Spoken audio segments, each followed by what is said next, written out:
Bonjour tout le monde, bienvenue sur une nouvelle vidéo des lectures de Pipin, j'espère que vous allez bien.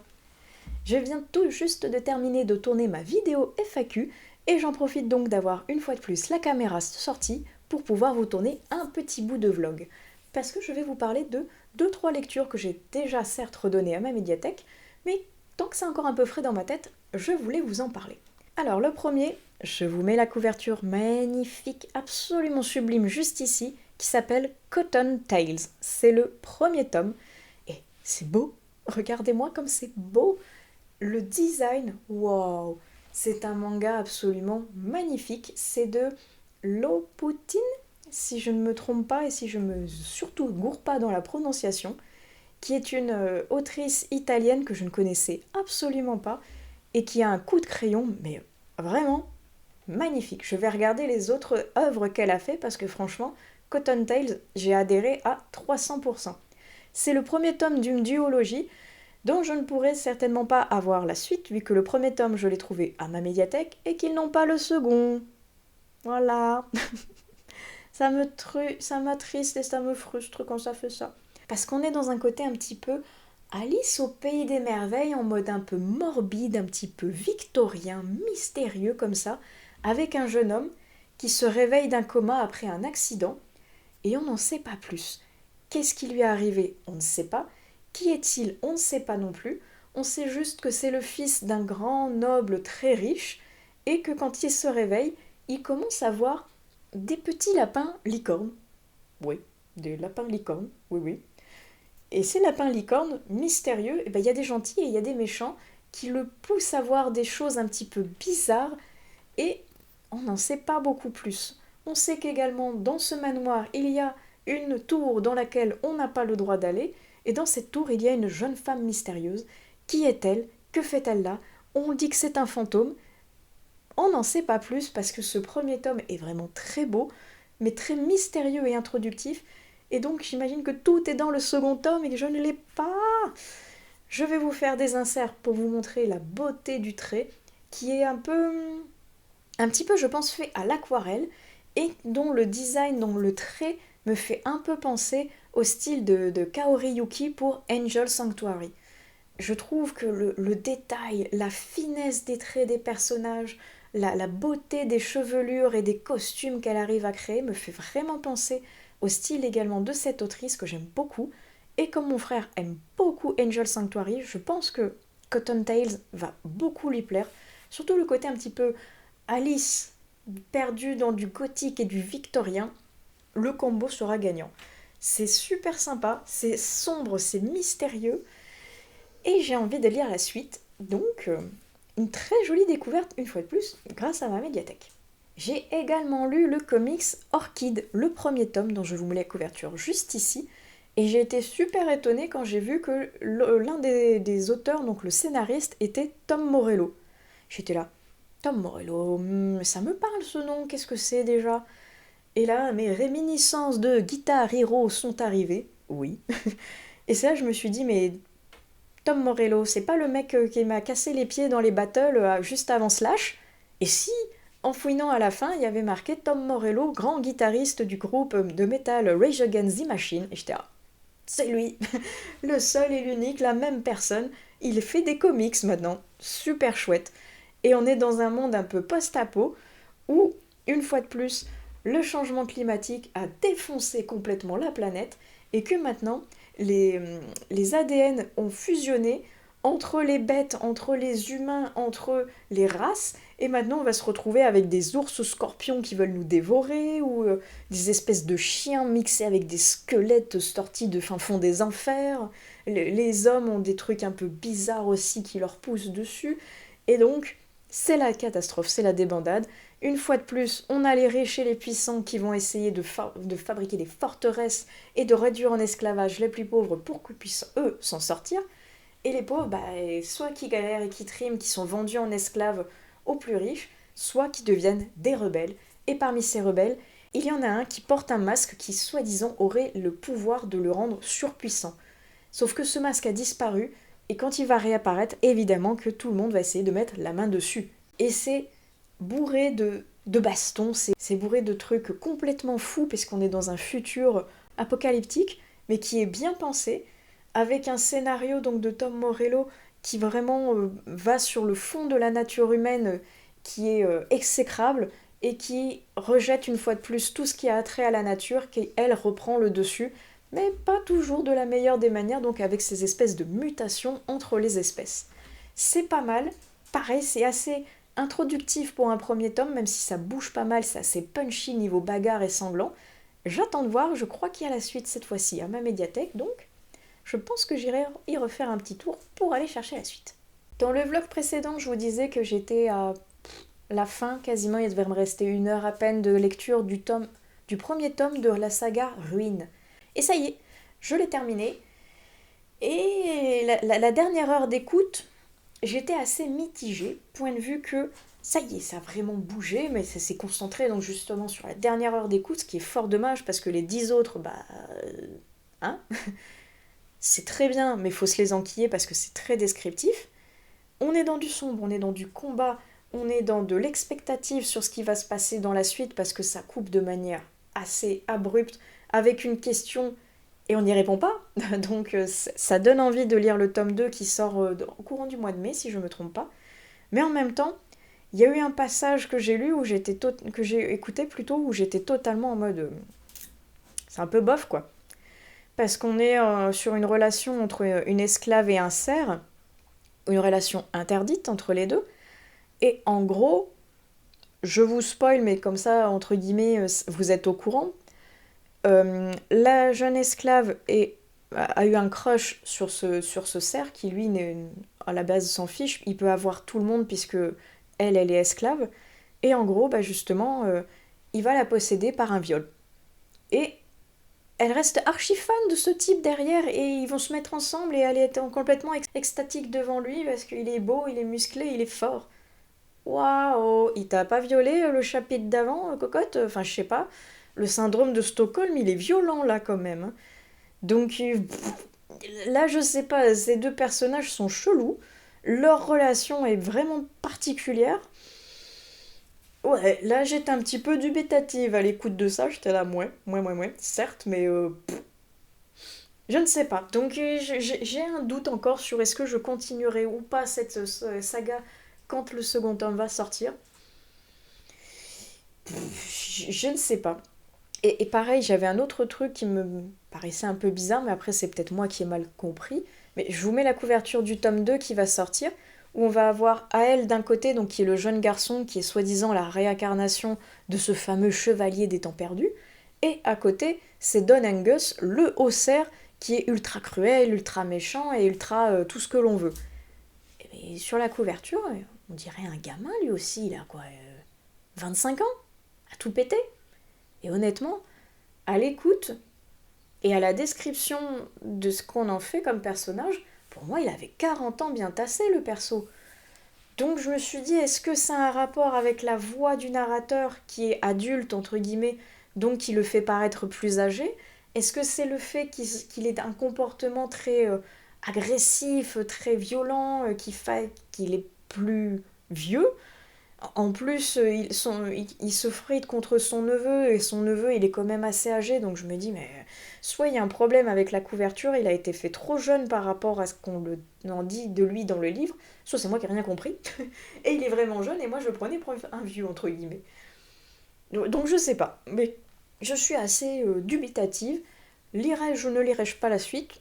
On verra plus tard, pour le moment de toute façon, il n'est pas sorti, donc la question ne se pose pas. J'aurai d'autres lectures qui vont certainement venir le phagocyter. Est-ce qu'après il sortira de ma tête pour popper dans ma wishlist? Je ne sais pas encore. On verra parce que je suis mitigée. Il était bien, mais... Et je vais terminer cette séquence en vous parlant du dernier SP que je viens tout juste de terminer. Donc je remercie énormément l'auteur pour me l'avoir fait parvenir. Il s'appelle Fracasser le macadam. Le titre est énorme, la couverture je vous la mets juste ici. Très chaotique, très lugubre, on sent qu'il va y avoir quelque chose de violent et de punchy derrière, parce qu'on va être sur une course de scooter illégale.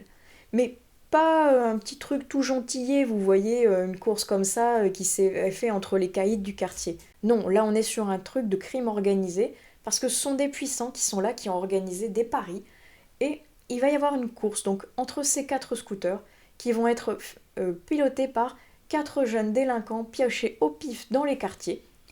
Et ils vont devoir faire une course à la mort. Ils vont devoir traverser toute la ville à travers une circulation ultra dense sans se faire choper par les flics, sans avoir d'accident. Et en dernière ligne droite, par contre, c'est donc une course à la mort. Ils peuvent se mettre sur la tronche, il n'y a aucun souci, tous les coups sont permis. Et il y a des parieurs derrière tout ça, des riches, des puissants, qui vont se régaler de voir cette petite course à la mort se jouer et gagner le maximum de fric et de violence gratuite. Eh bien, je viens de le finir et j'ai beaucoup aimé cette idée de course contre la mort illégale avec un mix justement de mal contre le mal. Il n'y a pas du tout de bien dans cette histoire parce que tout le monde est pourri, tout le monde est corrompu, tout le monde a une histoire qui est plus ou moins liée avec un trafic de drogue, avec de la violence, avec du racket.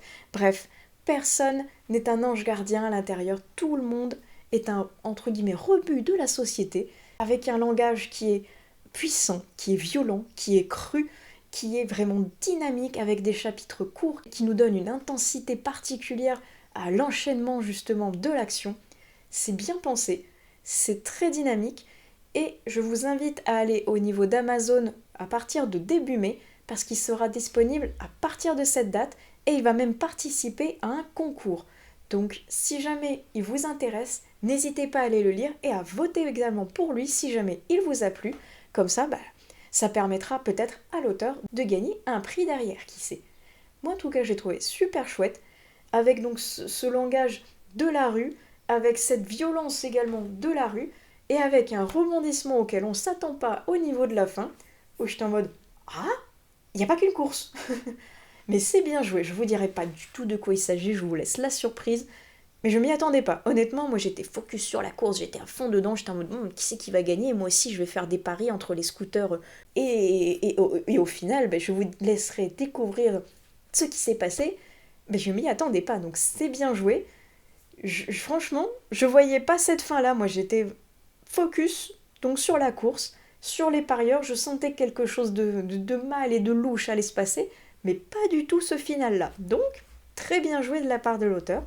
Donc voilà, c'était ma découverte du jour, Fracasser le macadam.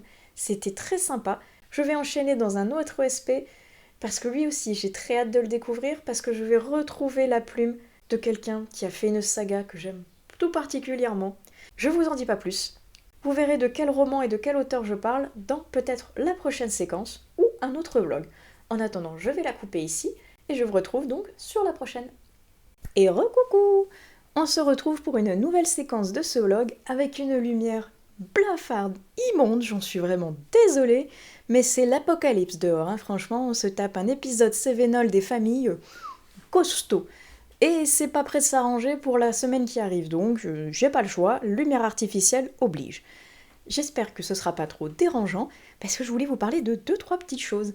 Et j'en profite, tant que j'y pense, pour vous parler d'une anecdote qui est en rapport avec une des questions qu'on m'avait posées au niveau de la FAQ qui est sur ma vidéo précédente. Si vous ne l'avez pas vue, je vous la mets dans le petit juste ici si ça vous intéresse. Et cette question c'était, est-ce que j'avais eu d'autres phénomènes étranges qui s'étaient passés depuis celui dont j'avais parlé dans une de mes précédentes vidéos? Eh bien sachez que j'étais pas en train de filmer, c'était fort dommage, mais il vient de se passer quelque chose à l'instant. Grudge fait des blagues et c'est pas drôle. Donc comme je vous dis, c'est la tempête dehors. Je suis toute seule à la maison, mon mari est au travail, donc j'en profite pour filmer. Mes chiens sont avec moi bien à l'abri. Et la sonnette s'enclenche. Je sors, mes chiens hurlent bien évidemment parce que qui ose sonner et les réveiller, franchement, ça ne se fait pas. Et personne. Personne. Je fais le tour du jardin avec mes chiens, la maison, personne. Et je me rappelle qu'en fait, on n'a pas de sonnette vu qu'elle ne fonctionne plus depuis 1 an. Ah ah. Ah ah. Pourquoi, à quelle heure Grudge s'amuse? Voilà. C'est typiquement le genre de truc inexplicable qui se passe à ma sonnette qui se met à... Voilà. Grudge, tu saoules. elle vient de refermer mon volet. Bref, je vais retourner de ce pas l'ouvrir parce que déjà qu'il n'y avait pas beaucoup de luminosité, là, c'est vraiment pire.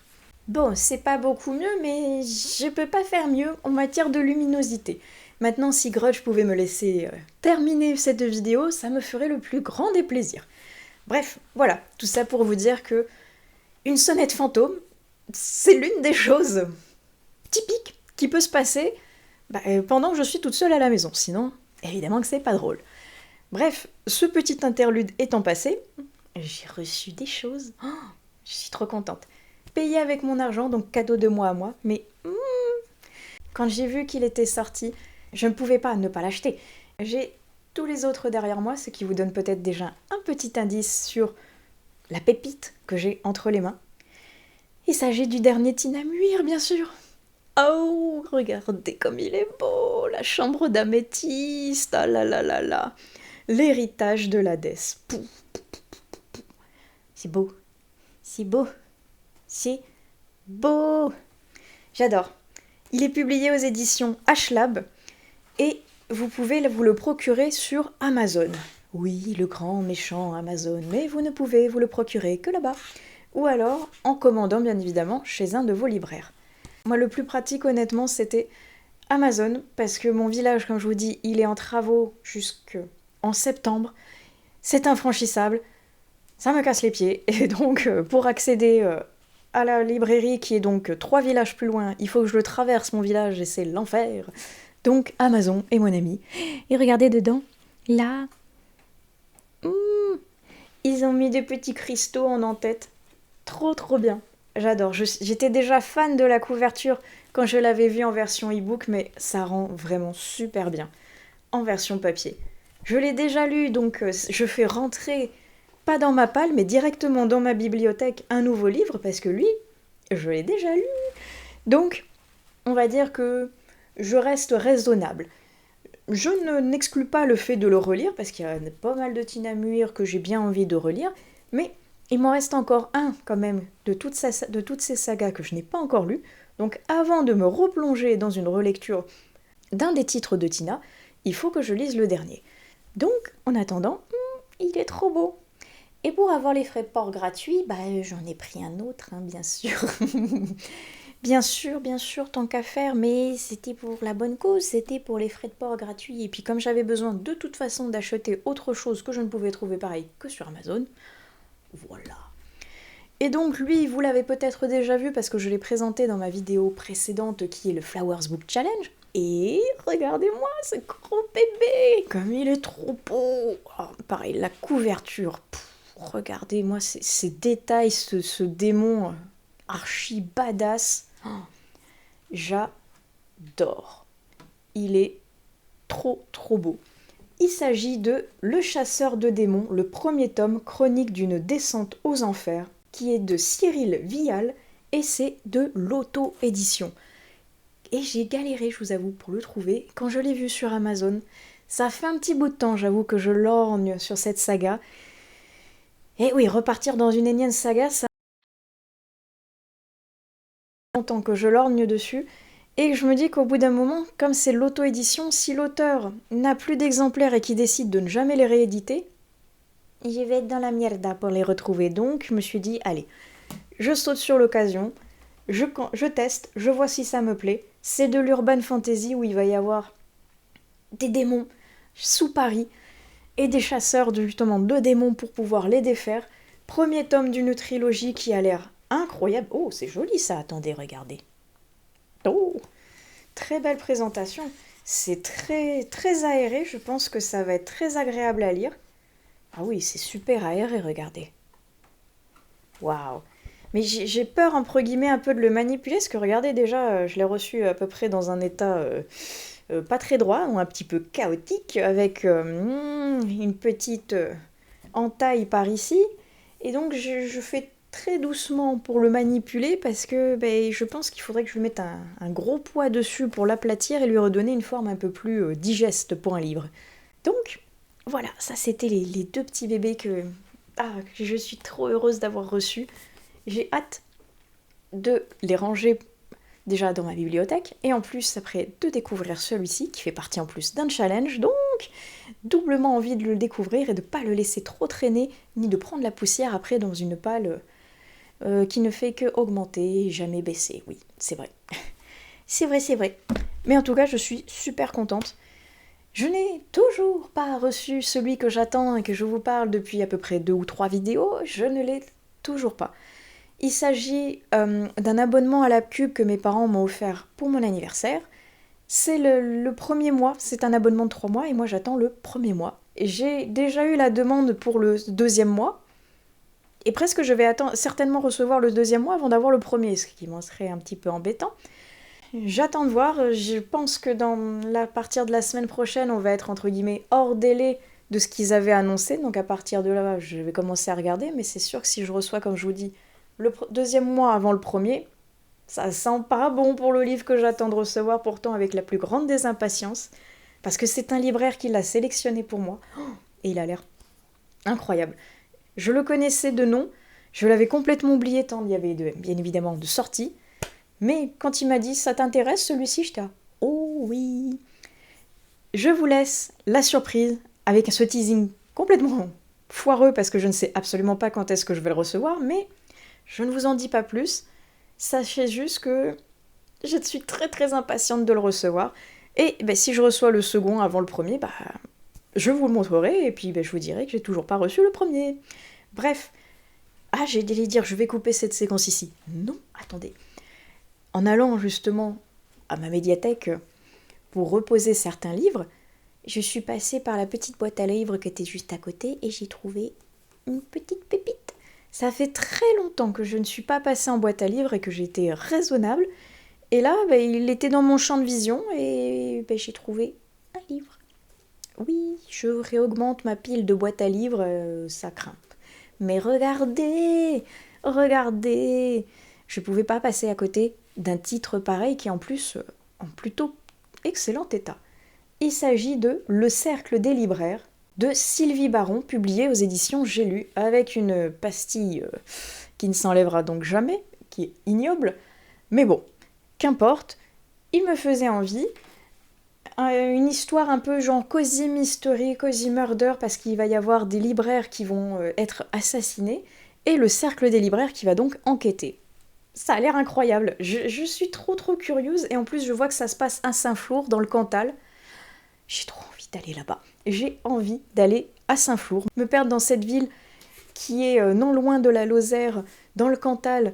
J'ai commencé à avoir l'habitude d'aller à chaque fois qu'on y monte avec mon mari. Ça m'a donné trop envie, franchement, d'aller me perdre dans ce petit livre qui n'était mais absolument pas prévu, que pareil, j'avais vu passer à sa sortie qui m'intéressait et qui a fait fini dans les méandres de ma mémoire au fin fond d'un tiroir poussiéreux avec tous les autres titres que j'ai occultés.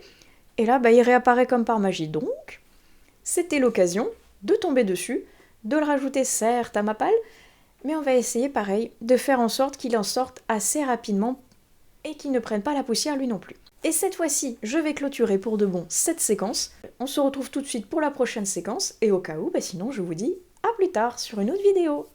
Ciao ciao! Et rebonjour tout le monde, me revoilà pour une dernière séquence. J'hésitais celle d'avant si c'était l'avant-dernière ou si c'était la dernière. Finalement ce sera l'avant-dernière, c'est bien celle-ci que vous regardez actuellement qui sera la dernière séquence de ce vlog. Et on va parler de lecture évidemment, parce que j'ai oublié de vous parler de 3 livres que j'ai terminés et qui ont déjà rejoint ma médiathèque. Donc je mettrai toutes les couvertures juste ici. Et on va commencer tout de suite par le SP dont je vous parlais dans la séquence d'avant ou celle encore avant, je ne sais plus, où je vous disais que j'allais retrouver la plume d'un auteur que j'aimais beaucoup, mais où son nouveau roman ne faisait pas partie de la saga habituelle qu'il écrivait. Je voulais vous parler de Gauthier Durieux de Madrone. Oui, l'auteur de la saga Au nom des dieux, qui a fait un nouveau roman et qui donc ne fait pas partie de cette fameuse saga. Il s'appelle Berserker et il est absolument merveilleux ce nouveau roman, je l'ai adoré, c'est même un coup de cœur. J'adore, définitivement, tout ce que fait cet auteur, j'adore. Et là en plus, on me vend du post-apo avec un mix de survival, de scientifique, d'énigmes, d'action, tout ça, bref, c'était génial. Parce qu'on va être à Nice, et on va suivre Wilfried. Wilfried qui s'est retrouvé au milieu d'une horde de zombies et des zombies qui sont arrivés comme ça, on va dire, du jour au lendemain, à cause d'une certaine pandémie qui s'est transformée finalement en virus. Virus qui a contaminé toute la population et qui les a transformés soit en mangeurs de chair, en mangeurs d'hommes que l'on connaît bien sous le nom de zombies, soit ça a fait muter la population en ce qu'on appelle des berserkers, c'est-à-dire qu'ils portent en eux le virus, ils sont contagieux, mais ils ne sont pas morts cérébralement parlant. Leur force a été décuplée, leur rapidité, leur acuité, leur sens de survie, leur instinct, bref, ce sont devenus des surhommes. Et ces berserkers, ils sont assez rares, mais ils sont exploités. Parce que, comme ils sont porteurs du virus, eh bien, la plupart de la population ne les aime pas. Donc ils sont forcément envoyés en première ligne pour être soit de la chair à pâté, soit protéger les humains qui sont encore en vie. Et Wilfried, ce personnage que l'on va suivre, a été donc transformé en berserker, et lui il en peut plus de cette situation, de ce statut, ça le pèse. Pour lui, il est devenu un monstre. Il a envie à la fois de mourir, mais d'avoir des réponses sur sa condition, sur l'avenir, sur plein de choses. Et peut-être que le fait d'avoir trouvé une survivante, une revenante, mais peut-être que ça va remettre en cause beaucoup de choses dans cette histoire. Et c'était trop bien! Oh là là là là là! L'auteur a vraiment su réinterpréter le genre du zombie et le remettre au goût du jour à sa sauce avec une manière mais vraiment magistrale, notamment parce qu'il s'est servi d'une certaine pandémie mondiale que tout le monde connaît, et donc il l'a remis au goût du jour à sa façon, en créant une espèce de survival horror à travers Nice. Et c'est super chouette. Et il a su se réapproprier les codes du genre, il a su les réutiliser à sa manière, avec un coup de neuf, un petit coup de jeune comme ça, avec ses berserkers, et plein d'autres choses derrière, où on récupère beaucoup de codes de beaucoup de films ou de livres ou de jeux vidéo que l'on connaît. Autant je sais pas, on va parler peut-être de la Horde comme dans Walking Dead, on va parler d'une entreprise scientifique mondiale qui connaît ce virus et qui a envie d'étouffer l'affaire avec notre ami Resident Evil, avec des zombies plus ou moins intelligents comme dans les films de George Romero. Bref, il y a plein de clins d'œil, plein de petits easter eggs comme ça qui sont très chouettes, très intéressants, et une histoire derrière qui est toujours aussi bien écrite, toujours aussi punchy, parce que c'est bourré d'action, c'est bourré de rebondissements, c'est bourré de faits scientifiques pour amener un petit quelque chose aussi derrière qui est vraiment très intéressant. Bref, moi je me suis régalée, les personnages sont très chouettes, bien écrits, bien construits, avec certains auxquels on peut s'attacher et d'autres qu'on va détester, avec des avis qui vont peut-être changer en fonction de nombreux justement rebondissements de l'avancée dans l'histoire. C'était trop cool. Moi j'ai vraiment beaucoup aimé, et ce coup du berserk que je trouve vraiment ingénieux me rappelle le Berserker de Keanu Reeves, un comics que j'ai lu il y a un petit bout de temps déjà. Enfin, le premier tome en tout cas, parce que je sais qu'il y en a au moins 5, donc j'ai du retard là aussi.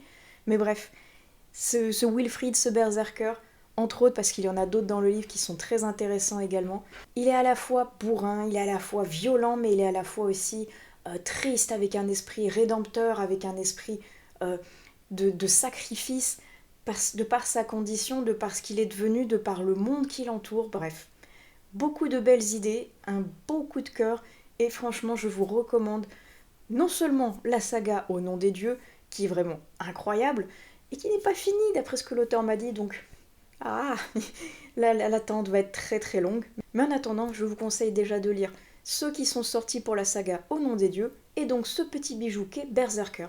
Je vous mets tout dans la barre d'infos, le lien de son site, le lien de précommande de Berserker si jamais ça vous intéresse. Et n'hésitez pas à aller un petit peu fouiner d'ailleurs sur son site, parce qu'il n'y a pas que des livres, il y a plein de belles surprises, plein de produits dérivés, de goodies, d'histoires intéressantes, bref. Je vous mets tout ça dans la barre d'infos. Ensuite, je vais vous mettre la couverture juste ici. J'ai lu mon premier Alexis Leipzger avec Mangeur d'âme. Alors certes, je voulais non seulement le lire pour mon challenge ABC Thriller, que finalement il va pas tout à fait compter, parce qu'en fait, si vous n'avez pas vu la vidéo déjà, je vous la mets dans le petit juste ici. Et sinon, pour vous rappeler ce challenge, il faut lire toutes les lettres de l'alphabet avec les noms des auteurs et autrices.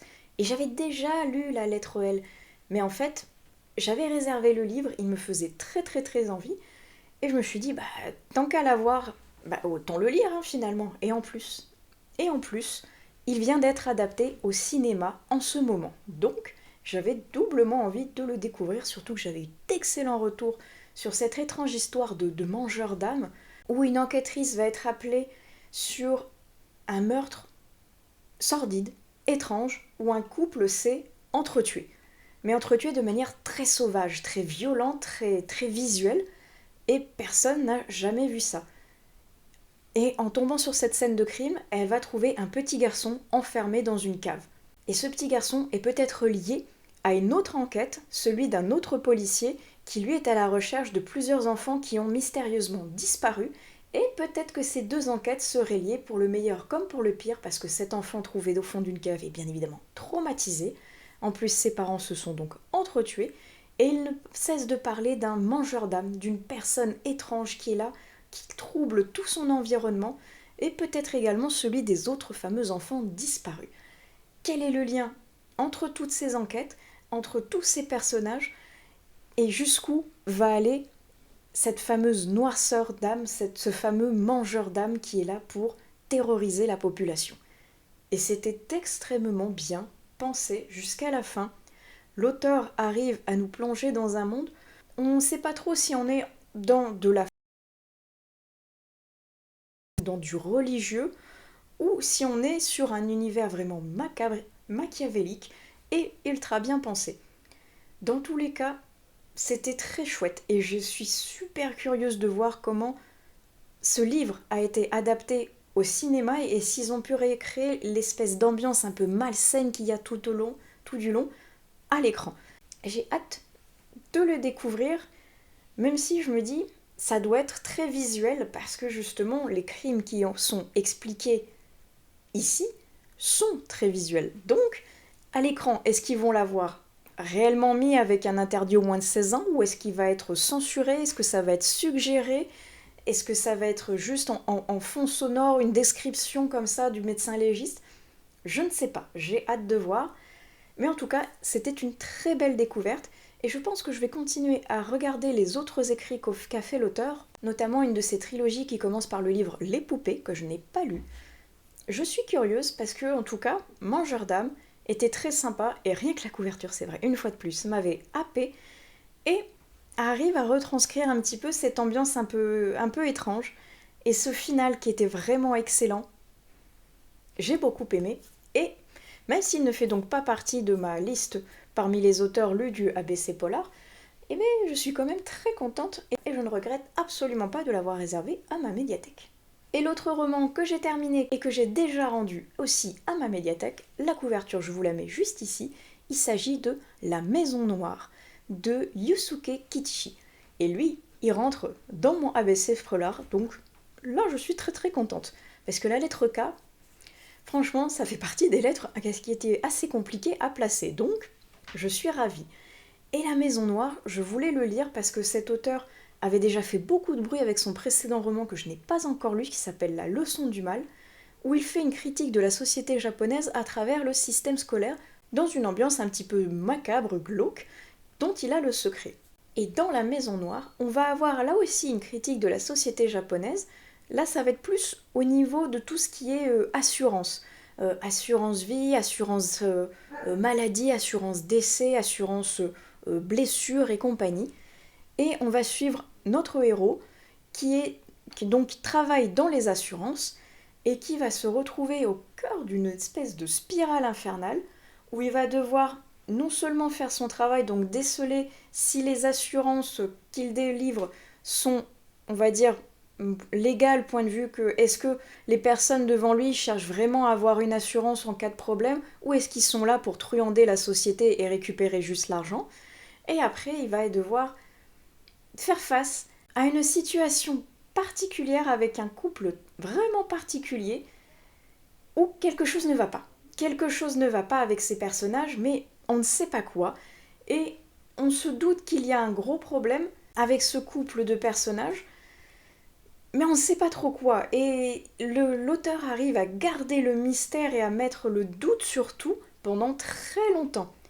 Et jusqu'au moment où ce fameux personnage va être appelé pour signer des papiers dans la maison de cette fameuse personne très bizarre et il va tomber justement dans une maison noire, comme il l'appelle, une maison glauque, une maison un peu isolée, mal entretenue, sale, avec des herbes hautes de partout, avec des tonnes de chiens qui ont été recueillis mais qui sont assez agressifs vu qu'ils ne le connaissent pas.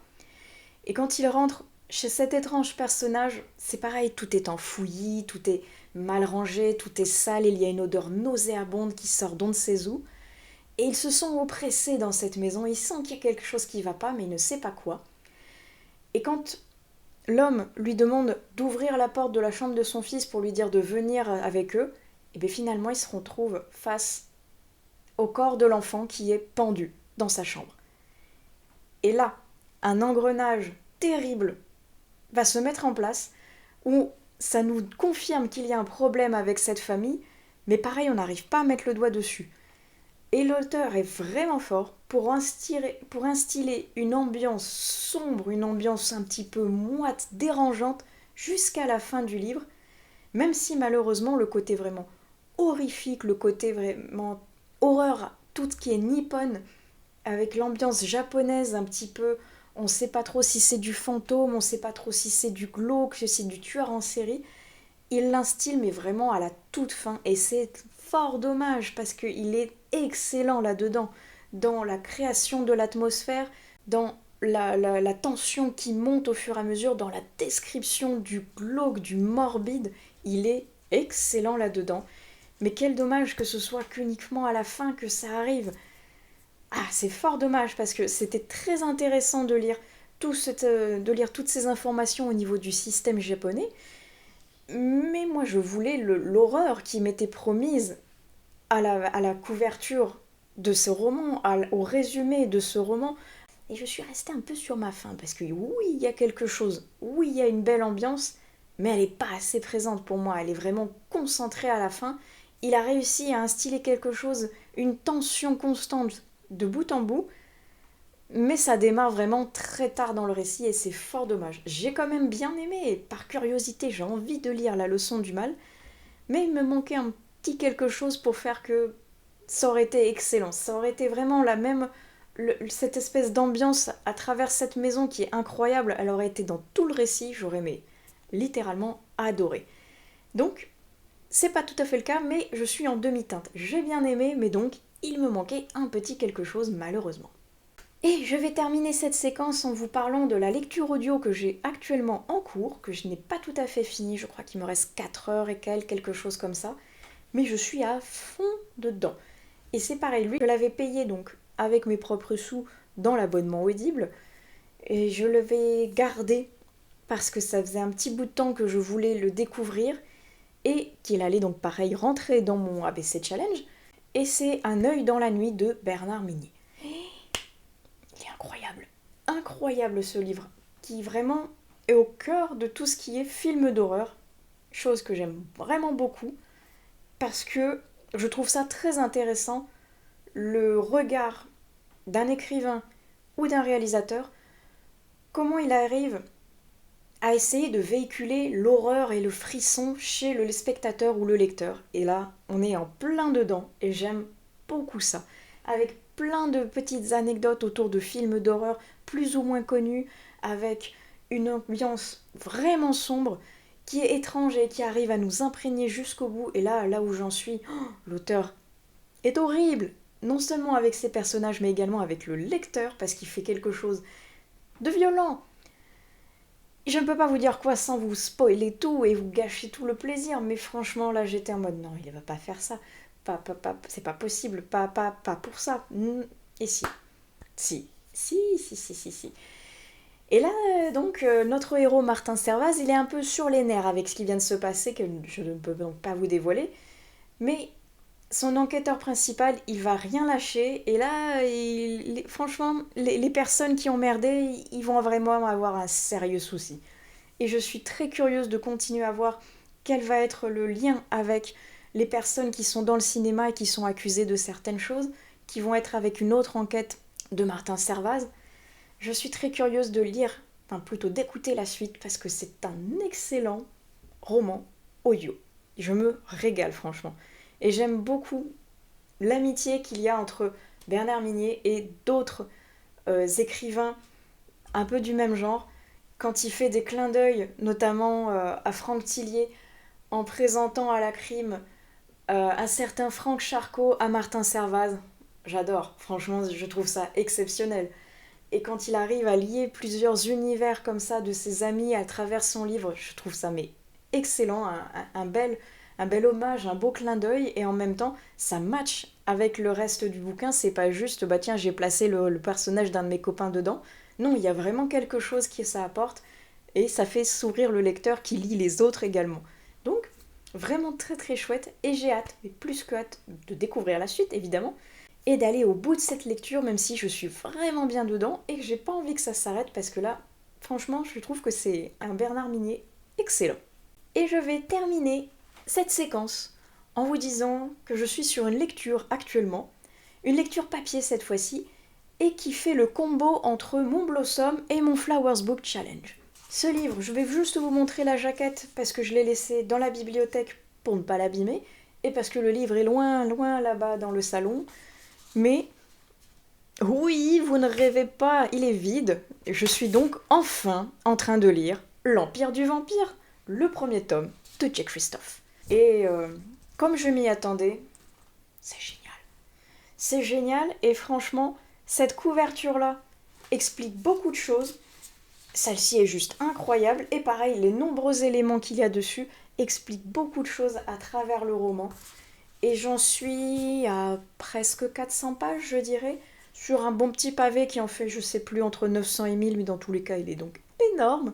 Mais je l'adore. Franchement, je l'adore. J'ai mis entre guillemets un tout petit peu de temps à me mettre dedans, parce que je ne m'attendais pas à ce style de récit, c'est-à-dire que on va suivre donc Gabriel de Leon, qui est un chasseur de vampires, mais qui est lui-même à moitié vampire. Il est membre d'une confrérie qui s'appelle les Saints d'Argent, et il va être donc formé à être chasseur du monde de la nuit.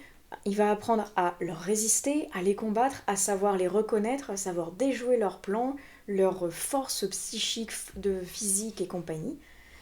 Et en fait, c'est un vampire qui va recueillir son témoignage, et lui, il va lui décrire sa vie à travers des nombreuses anecdotes, à travers son passé, à travers son enfance, et on étire comme ça le fil du récit en plusieurs histoires. Et je m'attendais pas tout à fait à ça, moi je m'attendais vraiment à suivre Gabriel de Leon, mais à le suivre entre guillemets en direct, pas à suivre ses exploits passés.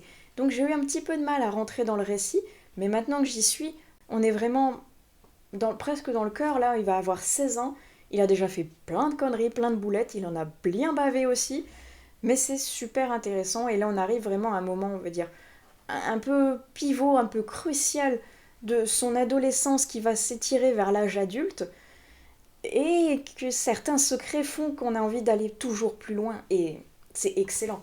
En plus, le roman est entrecoupé de plusieurs dessins, de plusieurs croquis qui sont absolument merveilleux. J'aime beaucoup le trait du dessinateur, je crois que c'est un homme, oui, qui a fait tous ces dessins, et la jaquette, il a un coup de crayon, mais incroyable, et avec des traits assez durs, assez anguleux, et un foisonnement de détails qui font que c'est absolument magique. Il y a certaines planches, on a vraiment l'impression d'avoir une espèce de gravure entre la mythologie et le religieux, qui sont vraiment incroyables, mixés le tout ensemble, et dans une aura toujours assez sombre, assez vampirique. Et moi, je trouve que cet assemblement justement d'illustrations, d'histoire et d'ambiance, ça me fait mais vraiment penser à l'un des derniers Castlevania, où on suit justement Gabriel, qui est un chasseur de vampires et qui doit aller tuer Dracula. Moi ce Gabriel me fait terriblement penser au Gabriel de Castlevania, de par sa description physique, de par son action, de par sa droiture et ses conneries. Ces deux personnages, pour moi, se confondent l'un avec l'autre, et comme on est toujours dans une espèce justement de course contre le mal, de chasse aux sorcières, aux vampires, aux démons et à tout ce qui est créature de la nuit, bah ça matche bien. Et moi j'aime beaucoup cette ambiance. Donc j'ai très hâte de retourner dans cet univers. Je suis pas sûre que je l'aurai fini d'ici la prochaine séquence dans le prochain vlog, mais en tout cas, je l'aurai certainement bien avancé, parce que c'est vraiment super chouette. Et j'ai du mal à en sortir parce que justement je suis très très bien dedans. Donc peut-être qu'on est bien parti pour caser le tome 2 qui est quelque part là derrière ma tête, pour le Pumpkin, hein, qui sait. Histoire de ne pas prendre trop de retard, parce que comme je vous dis, j'ai toujours pas lu la suite des Nevernight qui est toujours aussi derrière ma tête. Donc, en attendant, je vais clôturer cette séquence ici en vous disant que ça y est, pour répondre à une des questions de la FAQ, oui, ça y est, je suis en train de lire L'Empire du Vampire, enfin, je le sors. Je vous en reparle plus en détail très bientôt. En attendant, j'espère que cette vidéo vous aura plu. Comme d'habitude, n'hésitez pas à utiliser la section des commentaires pour qu'on échange tous ensemble sur les lectures que je vous ai présentées dans cette vidéo. Je vous souhaite d'excellentes prochaines lectures et on se retrouve sur une autre vidéo des lectures de Pipin. Allez, ciao!